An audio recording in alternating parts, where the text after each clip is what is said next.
everyone. Those cheeky kookaburras are already at it this morning. Anyway, this week's episode, I'm going to actually be going around our block and we're going to start a garden journal or a garden diary as such. We get back here sometimes and can't remember what we planted where. Yes, I'll introduce you to these crazy little birds, kookaburras, great for catching snakes and other things, or what variety it was. And we have great intentions at the time of, diarising everything, but it just, time gets in our way. So this weekend, follow me around the block. I'll show you what we've already planted. I'm going to try and identify some of the trees, especially the bush tucker trees that we've forgotten what they are. And I'm going to put it into a journal so we can grow on that and see the progress over time with what trees are working here, what's fruiting, what needs fertilizing, and sort of keep like a baby diary on them all. Just like a baby, let's take it back 9 months ago. So in October last year, we decided to extend this garden bed that I'm going to walk around today. And as you can see, it's less than beautiful. I'm not too sure what we'd do without this mini digger. It is so handy to be able to move around the logs, bring over the mulch, and we use the timber from the block. One of the great things about using the logs is that we actually are providing a bit of a safe space for any native wildlife, because a lot of them are hollowed out or they're started to rot out. So it gives that dimension to the garden where we have lots of birds now coming in. You see a lot of little lizards, so that's great. So we're trying to make it as natural as possible by using the fallen timber from the property. Pretty much on cue, anytime the digger is out or we have mulch that we're digging out and the trailer's there and we're making a bit of noise, Bob comes to visit. So Bob is our name for all of our kookaburras. We don't know if they're the same ones, but we just call them Bob, and other Bobs here today. And Bobs love cockroaches, grubs, witchetty grubs. So they usually come and find us when we're digging in the dirt because we're making their life a lot easier. So they just come and see what's for dinner. So they're pretty cool, the Bobs.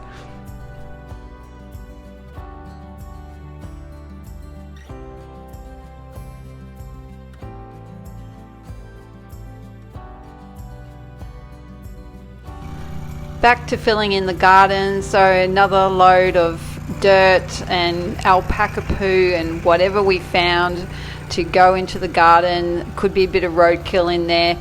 Definitely don't look at Ben's safety standards when driving this thing either. So we use cardboard. We make sure that we take all the plastic off of it if there's any plastic tape or covering on it, and we use that as well to help sort of keep the moisture in the soil.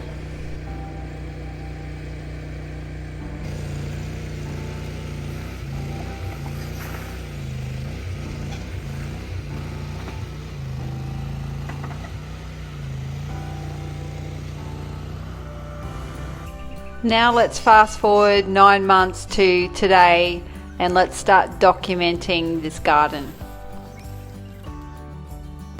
Firstly, I had to start collating what we already had information on. So we had some tags that we'd kept. We had some background information on some of the trees. Ben had planted some of these trees way before I came along as well.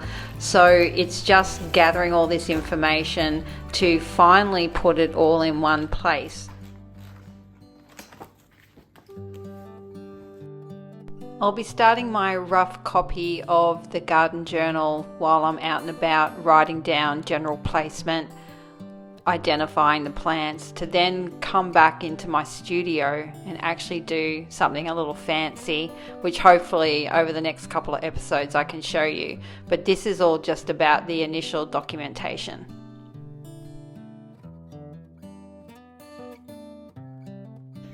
I'll start and make my way down this top garden that we have. Now this is where the majority of our fruit or bush tucker has been planted, so it's the best place to start.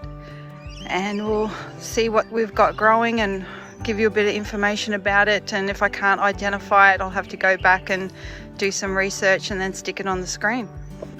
This first one's quite exciting actually. This is called a peanut butter tree, which I never knew existed. We found one in the scrub behind us the year before, and it had this bright orange seed pod on it, and I was like, what the hell is that? And when I researched it, it was a peanut butter tree, which you can eat the beans inside the pod, and they do taste like peanut butter. And we grew some from seed. I'd never seen them before. So I'll stick up on the screen some of the photos we took from the original mother plant, and we've got a few around the block as seedlings. So this one would be about a year and a half old now, and some are not doing that great. This one seems to be doing okay. Behind that we have a pawpaw. Again, these have been grown from seed from our pawpaws that we've either eaten and bought or we've had here on the block. So this is where I need to keep a bit more of a diary around where did the seed come from. Was it one that we bought? What variety was it? Or was it one here from the block? This is Leucaena. Most people see it as a problem, as a pest. It grows along the side of the roads. It's great cattle fodder, but what we're growing it for, and we've grown these from seeds ourselves, is we're growing it for chop and drop, for permaculture, to put the organic matter back into the soil. So we don't care that they're a weed. They're not a weed to us because they've got a purpose. This is another tree that is deemed to be a pest in Queensland, but again, we're growing it here for the chop and drop, for the food forest canopy, because it's quick growing. And these are Trilliana or Kadagi trees. Not sure if I'm pronouncing it right, but I've grown a lot of those from seeds as well. So they will be a shade barrier for the other plants that are growing. This is one of our feijoas. I can't remember what variety it is off the top of my head. I'll have to go and see if I can find the information. But this is one of our food forest plants, and it's good for tropical areas. The feijoas seem to go really well here, as well as the guavas. I have no idea what variety of lily-pilly this is. It actually came from the neighbour's tree self-seeding in my backyard. We're starting to get a little bit smarter at this point in videoing the identification tag at the time of planting. So we definitely know this one is guava. So this one is the Hawaiian guava. This is our sad looking pomegranate. It's taken a turn for the worse since the last time we were here. It's dropped a lot of leaves. Not sure if that's just because it's winter. It was doing really well. It even had its first fruit on it, but we'll just persevere and see how it goes. So it's a Californian wonderful pomegranate. Pumpkin, pumpkin, pumpkin. We grow them from seeds from the last lot. This is just the start. This whole bed will be overgrown with them soon, which is great. Last year I started canning the pumpkin, which worked out really well. I just added it then to make pumpkin soup, so we had pumpkin all year round. This is one of our figs. We've got a few different varieties. I just can't remember which one this was. I'll have to go searching for it. They're one of my favourite fruits, so I'm hoping it does well. Some of the other fig plants that we've got aren't doing so well. Could be the different soil that they're in, because we're bringing in soil majority of the time, but this one seems to be okay, must be in a good position, and it's feeding off all the organic matter that we've added to this bed. Planted next to the trellis, we've just planted this Atherton raspberry, so it's an Australian native. It's already got some fruit set on it, so I'm quite excited to see if we're here for that. They look quite interesting. I've never really tasted them before. Behind the trellis is one of our tuckaroo plants. Again, they're an Australian native. Over the last couple of years, they've been having a really hard time. The black ants have taken over and caused all sorts of soot problems, but they seem to have come back over the last 6 months, which is great. We planted an olive tree. It seems to like it as well. It's sort of that Mediterranean, doesn't mind a bit of harsh weather. Haven't seen any fruit on it yet, but early days for the olive. This was a very, very healthy cassava, variegated cassava tree, and it was overtaken by butterfly pea vine, which I'll show you later because I'll be using that in some of my tea recipes. It's an amazing little flower, but I don't know if it's just died back because of the winter or it was strangled because it's full of butterfly pea seed pods. So that wraps up about a third of the garden so far, and I'm pretty impressed that I actually have more information than I thought I did on what we've planted and the species.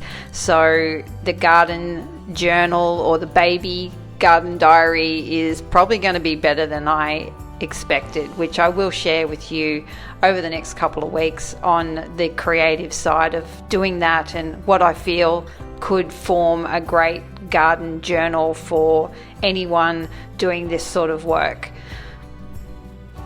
So for the sake of everyone's sanity, including my own, I've decided that we're going to break this garden tour up into probably 3 episodes. One, editing is taking me longer than growing these plants, just saying. And also attention span. I want you guys to enjoy it and come back and watch more and watch as we expand this food forest. So that's a wrap on this week's episode, and I'll start editing the week 2 to bring that to you. And also thank you so much for the amount of views and subscribers on our first couple of videos. It's been absolutely outstanding. So if you want to see the sort of first episode that we created, it'll be up here somewhere as I get used to this whole YouTube editing and channel stuff. But thanks for coming along for the ride. Love seeing your comments. I love it when us Aussies show the hard way to do things, because I'm sure that's what we're born to do. Okay, so thanks very much, peeps, and I'll catch you on the next episode.